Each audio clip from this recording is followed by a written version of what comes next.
I personally, I would love to tell the WDSF, Africa, we have good breakers. We have done breaking for quite some time now, and we need to be elevated. And the only way we can be elevated in these performances is to provide us more opportunities to showcase to the world. My name is B-Boy Vic. I'm your host for today, alongside John, but also Slam Dance Africa. Opio has been here a number of times, and it's really amazing to see. I know I've seen you in Uganda. I know I've met you. Actually, I think I've met all of you. Just never had like this close conversation. Yeah. So, karibuni sana Kenya. Just introduce yourself and say something about yourself. Just a quick something. Okay, so I go first. Yeah. Okay, well, I'm by names of Leti Farouk, aka Schoolboy. That's my b-boy name. I'm a b-boy in Uganda, representing b-boy Force crew. It's a crew that I came from, and I'm happy to be here. I'm glad to meet also b-boys from Kenya here, because it's my first time to come here in Kenya, and yeah, I would like to us to share. Yeah. Now you're going to represent Uganda. Yeah, going to represent Uganda for Olympics. We were put in a camp and were chosen because it was a big number of b-boys, and we had to go through how should I call it? Eliminations. Eliminations. So I was glad to be among those who were chosen to represent. Yeah. Right. Okay, second. Yeah, me, I'm called Boy Daura. The real name is Daura Ronald, but I'm using the Boy Daura. So I'm happy to be here in Kenya. This is my first time to be here, and I'm happy to be with you guys. Yeah, and I'm happy also to be with these brothers. In the same group with B-Boy Pencil and Saman, Uganda Breaking Crew. Yep. Yo, hello everyone. So, hope we're all good. Yep. Yeah, I'm called Zirai Samuel, aka B-Boy Saman. So representing Uganda Breaking Crew. Glad to meet you all here, brothers and sisters from Kenya. I'm so happy to meet you here. So I'm from Uganda, and I'm going to represent Uganda in Olympics, in Africa Breaking Championships qualifiers, which are going to be in Rabat, Morocco. Yeah, so nice to meet you all, and I'm glad we're going to have a good conversation. Yep. How are you guys? Good. How's You're the doing biscuits? fine. How's the tea? Well, my name is Chimuli Frank, aka B-Boy Jogo. I represent Ame Poppers. I represent Sweet Champs. All the way from Uganda.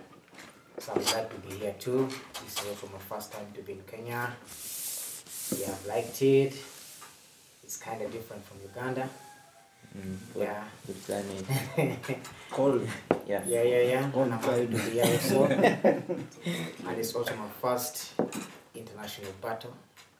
So I'd like to represent Uganda, make Uganda proud, and be happy also. So, thank you. Yeah, hi. My name is Stacy Karanja, The lady. but I go by the name Big Girl Essie. I represent Mviringo Breaking Academy. It's under Cisco Reloaded, and I'm happy to meet you all. I want to come to Uganda now. Greetings everyone. My name is Onkwani Frank.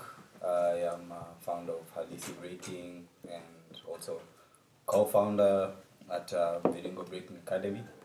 Yeah, so I'm a breaker. I also doubled up as a breaking MC. So yeah, I've been teaching, I've been MCing, yeah, and it's always good to meet people who we are still practitioners of hip hop. And you guys are Kenyan qualifiers. Yeah, and we're Kenyan qualifiers for sure. Yes, yeah, representing Cisco Mviringo Halisi all the way. Kenyan And Kenya. Yeah. Hello, everyone. I'm good. I'm enjoying the tea. I'm enjoying the biscuits. I'm enjoying the hospitality. My name is Seruakulia Idrin. My b-boy name is b-boy Sheriff. I'm a break dance coach. I train, I coach break dancing. I'm also an MC, breaking events. I'm an MC. It is an honor to be here in Kenya. At least I love the weather here. It is average, cold, not cold, so I love the experience.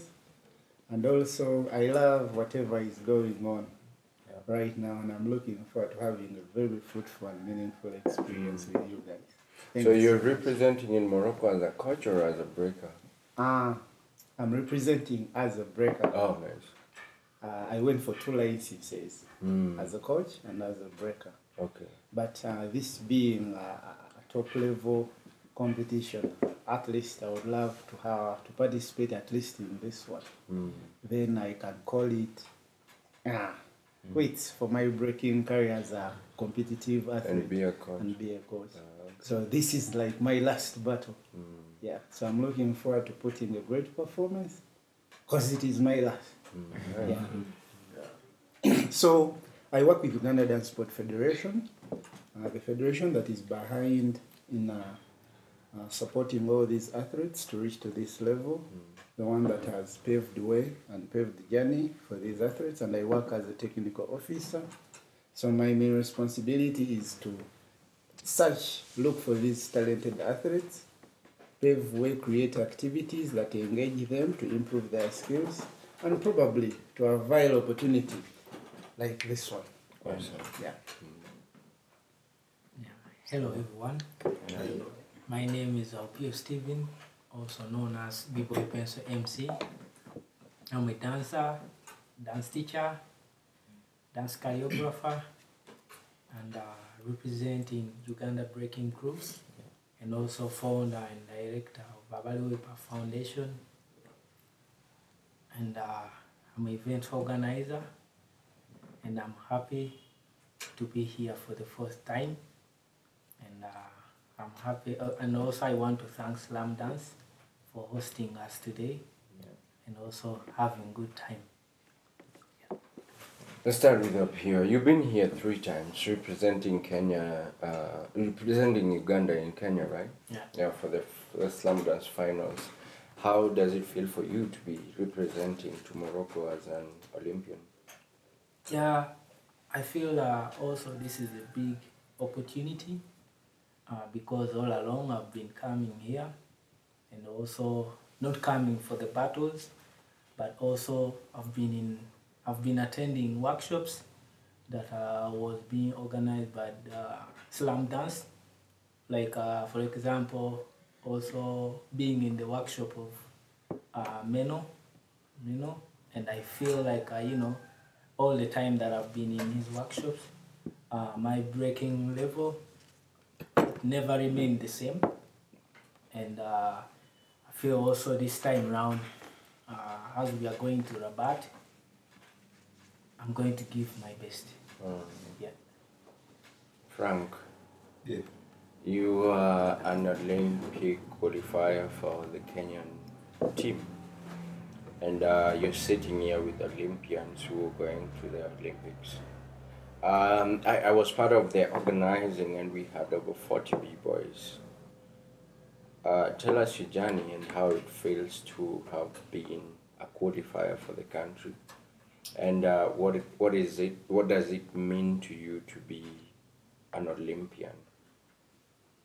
Well, I think like most of all African breakers, the Olympics was like a dream come true, because for the longest time, apart from these mainstream events that you always see via online and all that, that was the only option we thought that's the highest level that breaking can ever take you, or either you are a teacher or making money out of classes and stuff like that. But with the Olympics now coming now into the picture, it kind of like, for me, it kind of like opened ways, because I was really at a very crucial time just like my friend here said, this is his last chance and he wants to try this for the last time. So me, I was actually at the last stroke because I was like, yo, I've been teaching, I've been doing all these things for the culture, but you know, at the end of the day, you need to kind of like, you know, have something to show for it. And the Olympics is one of the biggest arenas, be it in sports or just even cultural.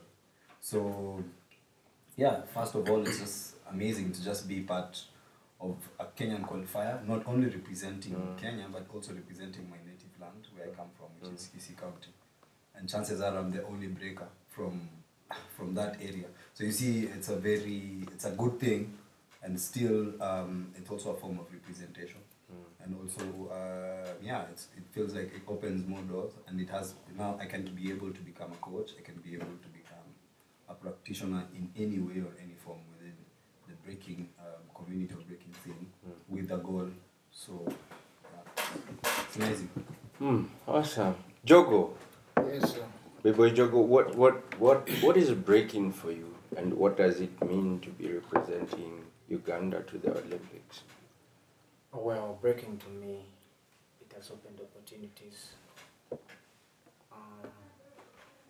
Back then, I used to see it as just something. We used to train, and it used to bring nothing. So it reached at a certain point when we wanted to give up. But like, no, that's good, keep on pushing, keep on pushing. For how long have you been breaking? Since 2009. Ah, okay. Yeah. So Till about now. 14 years. Yeah. So in the middle of those 14 years, there are some years where I used to feel like, no, this is not the right way. Yeah. Or like, you know, keep on pushing, keep on pushing. So this is where I met my brothers. So he mentored me as a coach till now. So he showed me light exactly. Yeah, he showed me light. He told me keep on pushing, keep on pushing.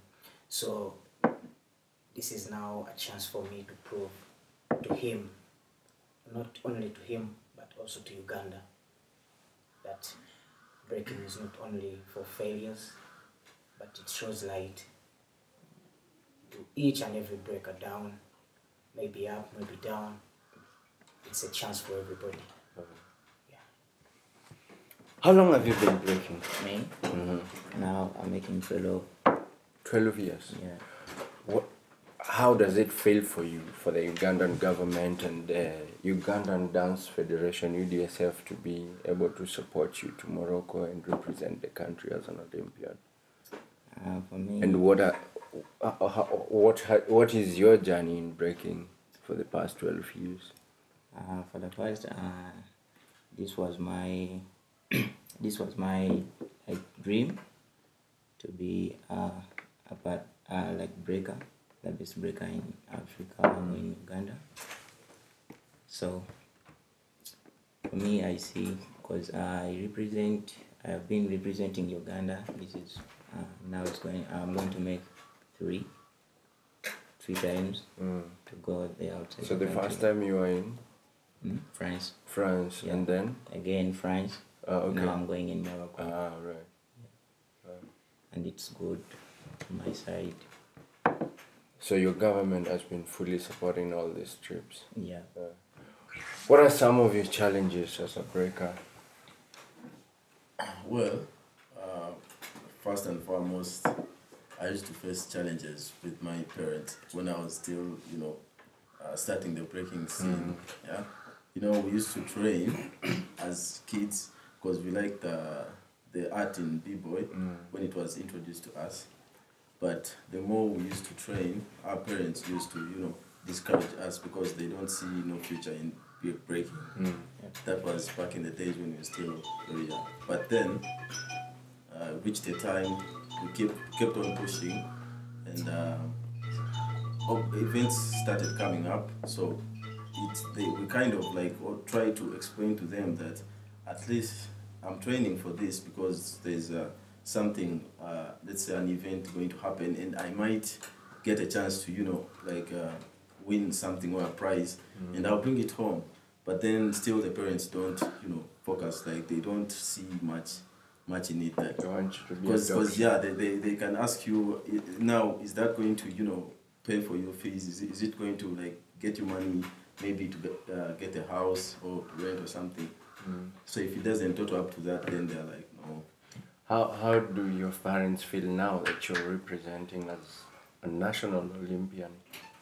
Yeah, so now it's a very big surprise to them, and they are very happy and they are very supportive, and they are like, we used to ignore this and that, but we didn't know that it would reach an extent for the entire world to recognize this kind of dance.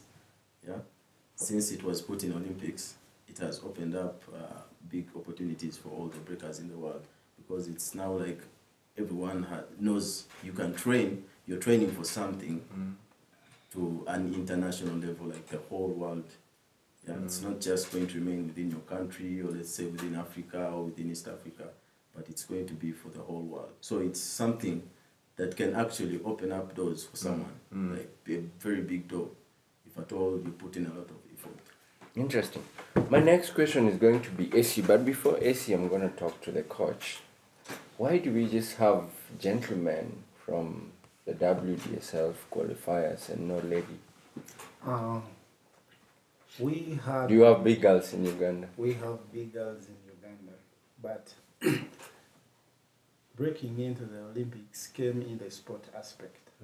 So breaking has been in Uganda for the past almost 25 years. As far as I know, it has been there as a culture. So the Olympics is a sport movement.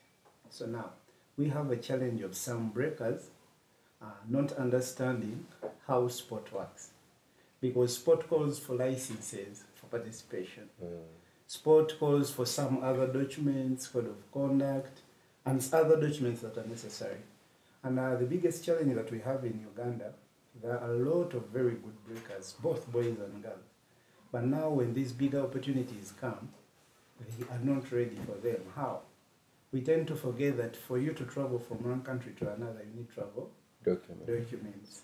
So we organize these competitions, breakers come, only to notice at the last hour that we have to work upon the travel documents. And at times, we put an extra hand to work in hand with the government body that issues these documents, but again, they tend to issue them a little late.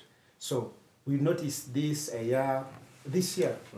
We noticed this, and we're trying to encourage all these breakers to work upon these travel documents.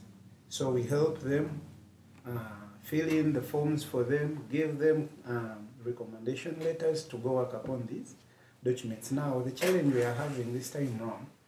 So when you say we, who do you mean? UDSF? UDSF. Okay. Because I began as a sport. Oh, right. Because for the culture aspect, it has been there, and there has been ways how these people, the event organizers, have been working with these breakers. But as Uganda Dance Sport Federation, we are a sport body.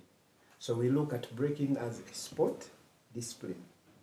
So our aim was to push hard deep down to all these underprivileged breakers to give them also opportunity to have this.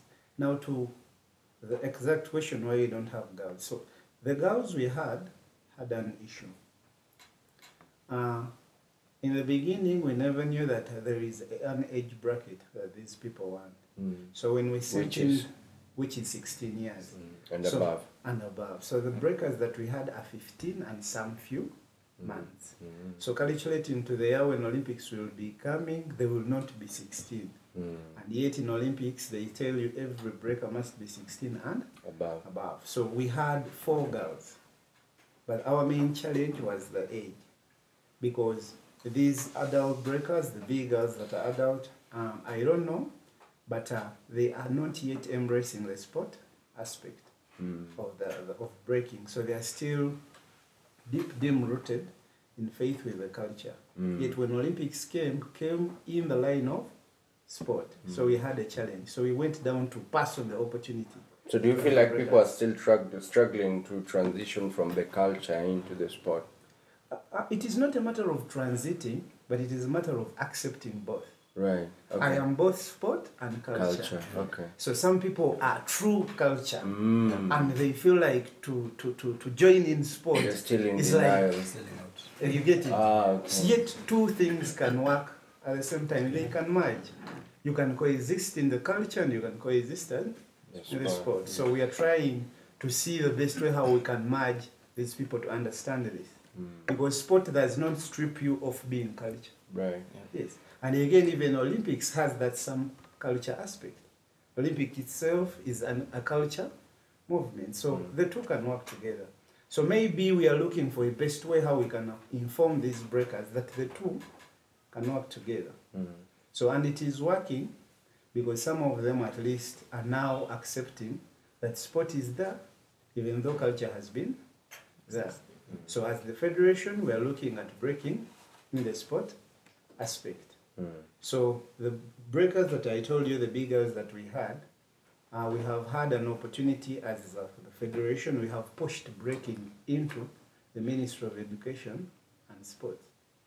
Now this dance, sport, breaking is part of the curriculum of all the students in the lower curriculum, Senior 1, Senior 2, and Senior 3.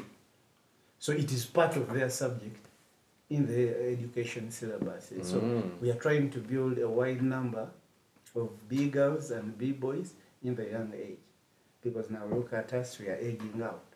So we are coaches to be, judges to be, now building the younger generation. We need to come up with strategies. That's why we are pushing it into the schools and not forgetting the community as well. I'm still gonna come back to you, Coach, so that we understand the concept of the federation, the sport, and the culture. But now to Bigal AC, being one of the region's only Bigal qualifiers. What are some of the challenges? What is your journey? And you can take us through your journey, the challenges you've been facing, and what it means to be a qualifier for you. I started breaking like 2 years ago. 2 years ago, and you're already a qualifier! Fire! Congratulations! Okay, so what pulled you into breaking? You can push the mic close to him. Yeah. It was during the COVID era, and the schools were, I was done with school, so I was bored, and I was actually dancing dancehall, and they didn't treat us right, so I met Onkwani, and he started teaching me the 6-step, and I was like, what is this? I can't do this anymore. Then I stopped, went back home, started thinking of what I'm going to do, because I finished school at the age of 17, and I didn't get my ID yet. So, for the 1 year, I was like, let me go try breaking again. Okay. So I've been doing breaking. Some of the challenges. It's good to be the only active big girl for now, but it's also bad because I don't have competition right now. Every time I battle, I have to battle the boys in the one-on-one, 70 smoke, and it's not easy. So I did more ladies. Oh yeah. So my parents, my mom supports me, but my grandfather, oh my God, he's like, oh no, you're dealing with boys, and he's so into the culture, like I can't do what boys can do. So, but right now he's warming up to me being a breaker. Actually, you're going to Morocco? Oh, I'm going to support you. Yeah. So, that's all. Great, interesting. Now, Onkwani. Yes. These guys are going to Morocco. You guys also in Kenya we had the union, so you guys qualified through the union. They qualified through the federation, which has made things easy for them. I'm assuming because they are here and they're going. But then, what are some of the challenges you're facing as a qualifier? And as a Kenyan qualifier, to be specific. You know, let me just break there. I sadly, as much as we are Kenyan qualifiers, we will not be able to compete in Morocco, and that's so sad. Just because of organization and information. It's not even about preparation, but mostly it's because organization and information. As you can tell from the statements from our Ugandan brothers, there is a body that is taking charge, and the athletes are doing what they do best, train, and also, just keep on elevating their skill set. In Kenya, it's a whole different story because you Vic were part of the union and also and also so many other people. And I personally, being like one of leaders of an outfit, I've also been able to be able to work with the union prior to this Olympic qualifier, so I know what's really happening within the union. But unfortunately for me and AC, before the qualifiers, we did not have the proper documentation. But we did our best and we got the proper documentation, and you helped us kind of speed up whatever we wanted. But the problem was, it was more of your individual effort than it is the union effort. So with time, eventually, some of that information like the licenses, the e-card and all that, because I had tried to apply the e-card earlier, but because we do not have a federation here, I couldn't get a letter to get my e-card verified. But still, I had already done the process, you see. So you find by the time me and Essie actually had to go outside of our way, get money, get loans, and in Africa we have to, slap the backhand with a little something, and it's not little. Yeah. It's not little because we spend almost $150 combined to kind of like raise that money so that we can get this documentation. And unfortunately, we were left in the dark and we did that alone. We didn't have time to train. We didn't have time we didn't even have the resources to get these documents. And I feel like it's really sad that even right now, as our brothers are traveling, we are here.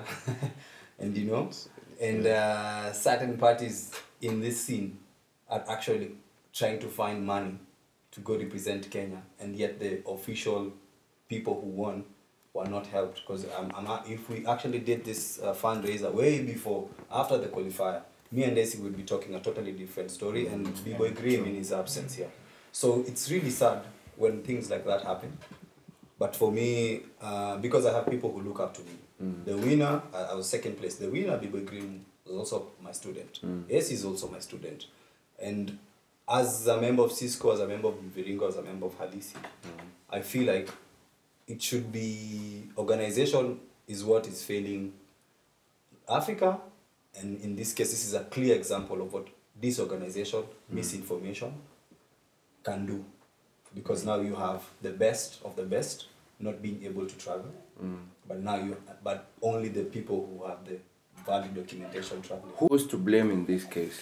Where is the problem? Yes, I think the blame goes to the union in this case, because they're the body who took the burden of ensuring that we have the winners of this qualifier. Because without the qualifier, I wouldn't show up there. AC wouldn't show up there. I wouldn't have spent my money to find all the proper documentation before the qualifier, And in this case, I understand that the forums before the qualifiers happened on, if not on a Tuesday, I think it was on a Tuesday, and the battle happened on a Saturday. So you can imagine, you have 3 days or 4 days to prepare yourself for the competition and get your documents in order. And that's why, as the union, we agreed, let's try and get the invoices for those people, and then we will try to speed up the process so that, because we had like 3 weeks from the 22nd up to now, we had like almost 3 weeks, a 3-week gap, right? And so that was enough to kind of like do this. So that's the first blame goes to the union. And especially in this case, I would not really like to take the blame away from the union, because the union has certain people who are there acting as secretaries, as chairman, and all that. So basically, they must take the burden for that. And the fact that we as athletes have to, go to the extent of even taking loans, and to make sure that we get these documents, and then eventually we don't get them, and we don't compete, and still are going to go back and try to service these loans, try to live on a day-to-day basis. Because since 2020, actually before 2020, me and my crew, Cisco crew, we have been putting a lot of effort to ensure that these kids, or mostly kids from Kagemi, or right now I'm doing workshops all over Nairobi, they get access to, proper training space. They get access to the right knowledge when they're practicing and stuff like that. So there's a lot of burden on our side. So the function of our body is to ease this burden for the athlete so that they can prepare and be at their best. Onkwani, when did you get the information about breaking being in the Olympics? I got the information initially when it was announced, and I actually had a valid passport then. Okay. I had a valid passport. Did you believe that you would travel and represent the country? Based on how disorganized the scene was, no. And it's the reason you didn't get your documents. I already had a valid passport. As you all know, Kenya, we transitioned from a national passport to the East African passport as per last year, November. So I already had the documentation when the announcement was being done. So it's not really like a matter of... And you had hope that you would represent. When did your passport become invalid and why? That's last year, November. And you know, the thing is, as prior to last year, November, the union was not functional. Let's just be optional. Let's just be real. The union was not functional. The union was functional just because of this qualifier. You get what I'm saying? And yet this union has people who have been sitting on certain positions. Do you feel like they raised your hopes and then failed you guys? Exactly. That's a very good summary. I'm part of the union. I agree to take the blame, but not to take it and burden myself, Yes. but to learn and grow from Facts. it. Yeah, so coach, hearing this story and seeing where you guys as Ugandans have come and the fact that you're going, what is your take on the whole thing? First, what I need to know is this union and the athletes themselves, are they in good condition? Is there communication between the two parties? When you say condition, what do you mean? Like in Uganda, the challenge that we had when the federation was starting, we had the culture and the sport. You get it? So the culture had been there for quite a time. Then the federation came as a sport body. So now here is Olympics, finds this federation and the culture. Culture has breaking, also the federation has breaking. Then here is an announcement that now breaking is in the Olympics. Now remember, Olympics is a sport movement. So which means the federation now has a bigger portion of taking its athletes to the Olympics than the culture itself. Now coming on board of the two parties to sit and get in good condition and accept how to approach this is a problem. Because some of the breakers that are culture don't want to become sport athletes. Are we together? So there is a challenge. So some of their claims is here there are very many rules and guidelines, but in culture they are free, they do their stuff. You get it? But in all sports we know, even like in football, the rules are rules. When you take off your jersey, it is a penalty for that. So now some of these rules in the sport created bias to the people in the culture. But at the end of it all, we are all breakers. That is why I was asking the athletes and the union, have they come upon to sit down and discuss about this big issue? Because at the end of the day, both have to come at a point where we agree. Okay, your sport and your culture, we have agreed on this and this. Sport will say, okay, you people of culture, you do this, we don't like. Then the culture people will be like, you people of sport have this and this, can't we live without doing this and this? Because now one of our challenges that we had as a sport, when the federation came in, it was against the athletes that had dreads and hair. But again, when we came on board and sat down, we were like, now, if we athletes in the culture want our dreads, and you people in the sport don't want them, your dreads were going. So it was a matter of sitting down and accept which way to go. But what was the reason for not wanting dreads? God of just appearance. Because you see, in Uganda, you know, most of the culture in Uganda, native traditions, they think people with dreads are wrongdoers. That is what they perceive. And thugs. That is what they perceive. So as a young federation, we also thought, if we accept athletes with grades and the community perceives them as wrongdoers, then maybe they will say also these people that you're bringing in, this grade for wrongdoers. Yeah, true. But again, we had to sit down and we had to make a clear communication to the community to make them aware of what is right. So that they had to unlearn what they knew for a long time and relearn what is new. So when the union and the athletes sit down, this is a chance where the athletes will tell the union that this and these are our challenges. Then the union also in its capacity will tell the athletes that as the union, this and this is our capacity of support. Then the athletes won't ask the union what the union can support. You get it? But here is other athletes have very big much hope in the union because the union raised hopes. Yet the union is not open to the athletes. At what limit do they end in their support? Yes. You get it? So for me, that is why I conclude with saying maybe the union should be open to the athletes, that yes, we are in this industry together, we can help you here, and this is what we need from you. Because at the end of the day, most of athletes, all we know is that the union, what it needs from us is to break.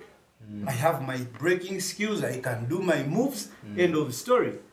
At the end of the day, the union might say, okay, you have your breaking moves, but also maybe work upon your personal travel documents. Then we can support you from there. But the athletes don't know that the union needs that. And also the union does not know that athletes don't have those documents. So there is a very big gap. At the end of the day, one might leave the other partner lost. Yes. You get it?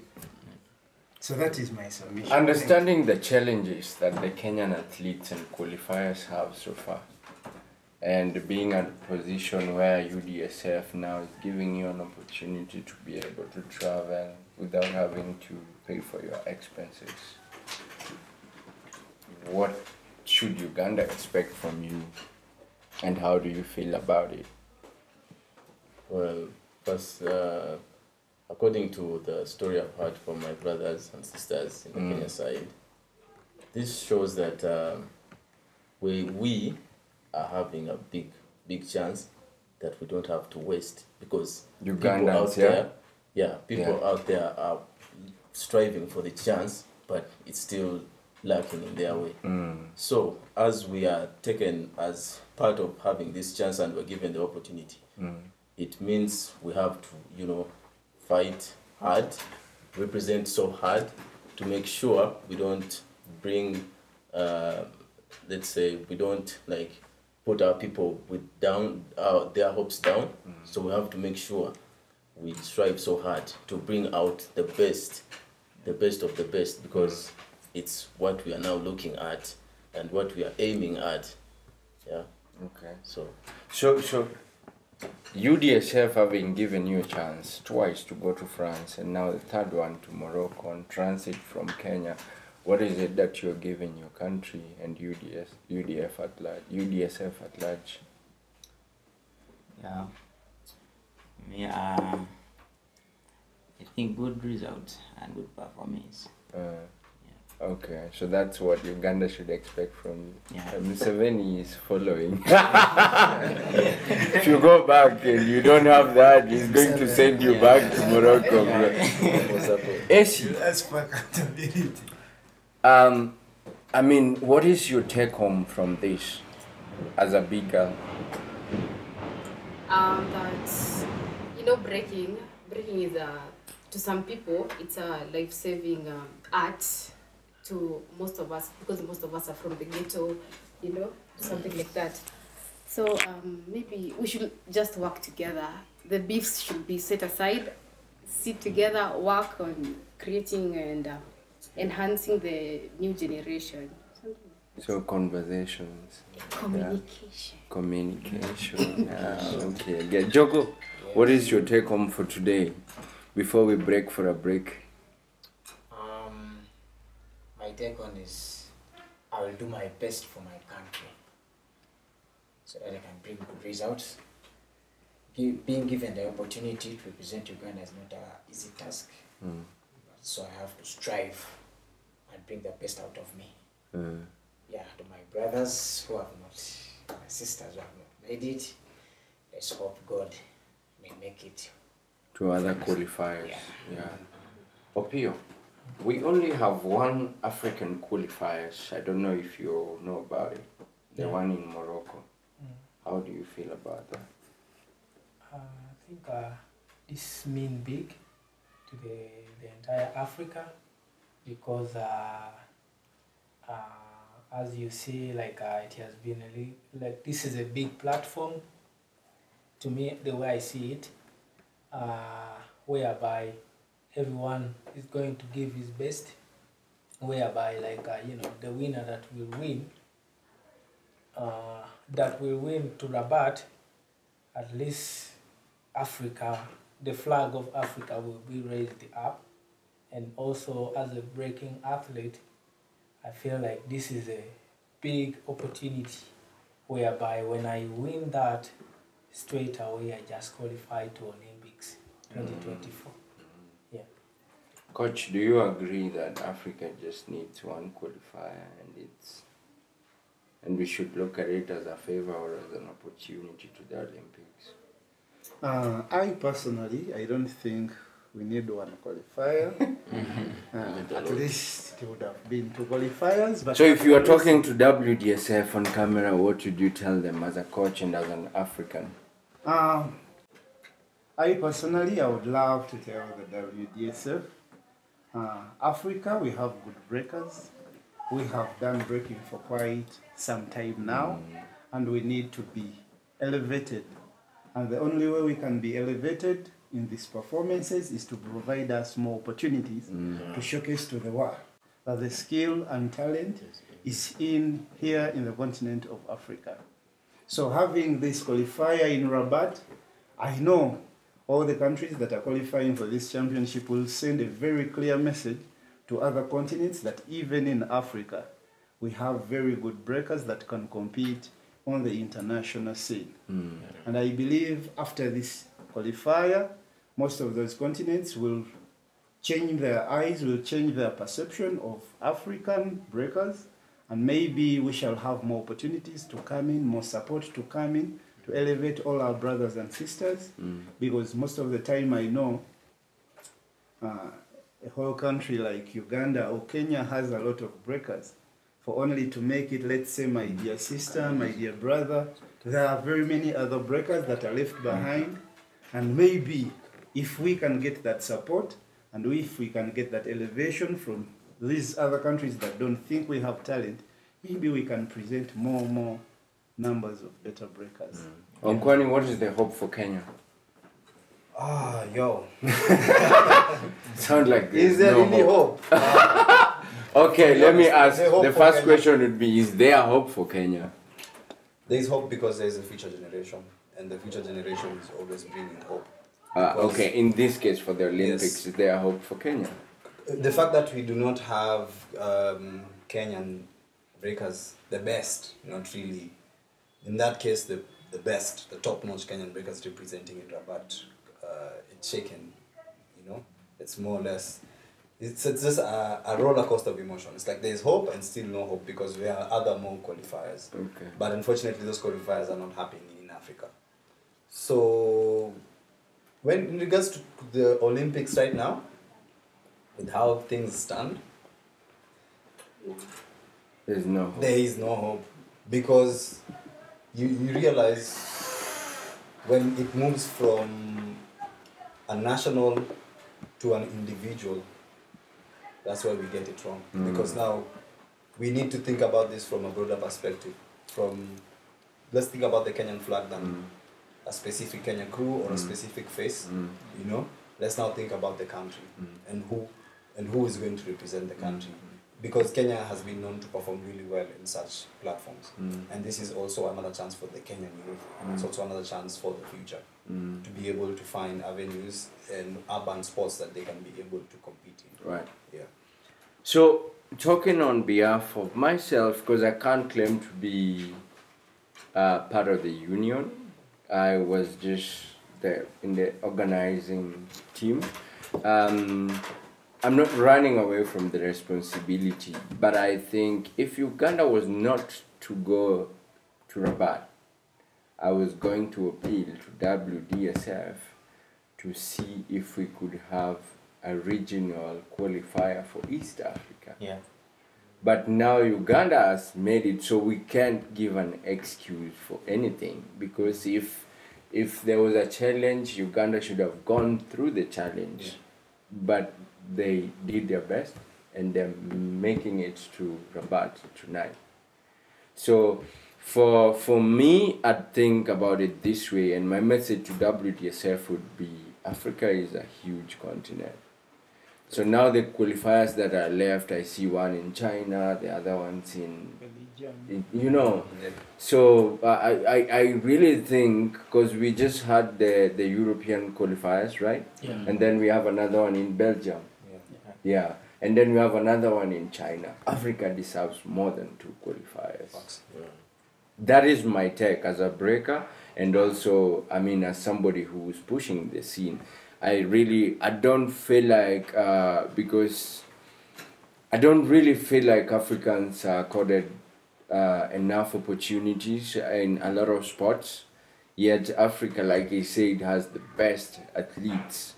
So, and without resources, because I've been to the US, I've been to Europe, I see how much they have, you know, and I see how much you guys struggle. I've been with these guys, you know, I see how Africa really struggles for these opportunities, and I really feel like something should be done for Africa before we just conclude, because in as much as they were saying, oh, we have a qualifier, it's going to be in Morocco, what consideration was made to take that qualifier to Morocco?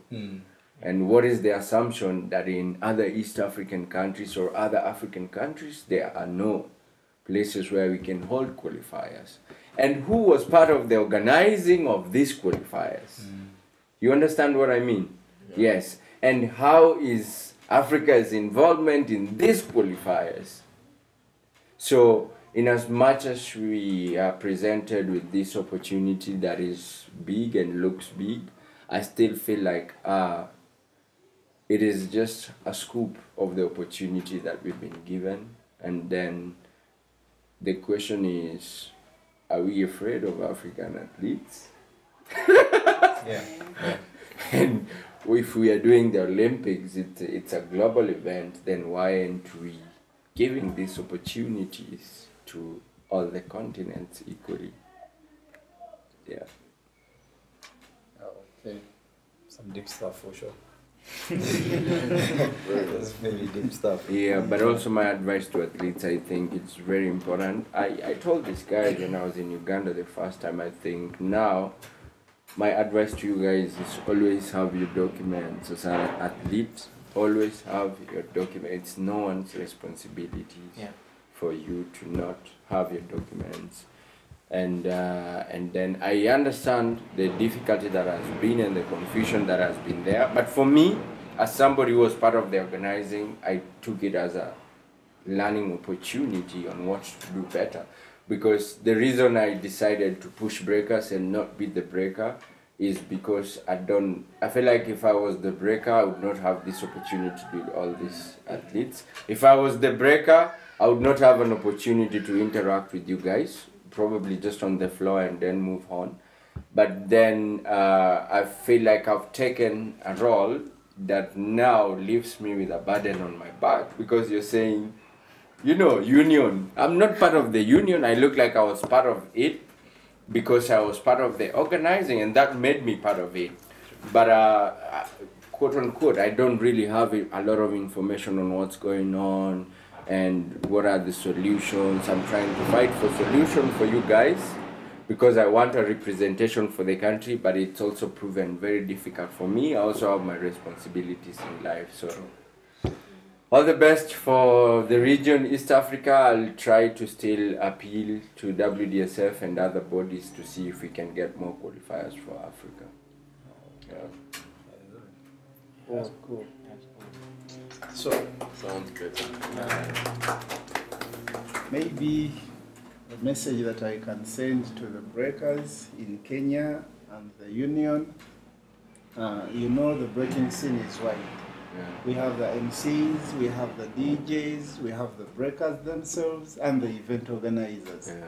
So maybe if all these parties can come up on a round table and discuss upon a good preparation on how each party can drive according to the progress of the breaking scene, because if one party is left behind, that is where we begin to have cliques of defiance. You find out that breakers go to the other's event, they don't want to go to this one's event, they have a bias with this organizer, they feel comfortable with the other one, yet at the end of the day, all of us, we are building progress for the breaking scene. So you never know, amidst of the young generation that we are inspiring, some of them will get demoralized because of the cliques and the fights, the conflicts that are within us.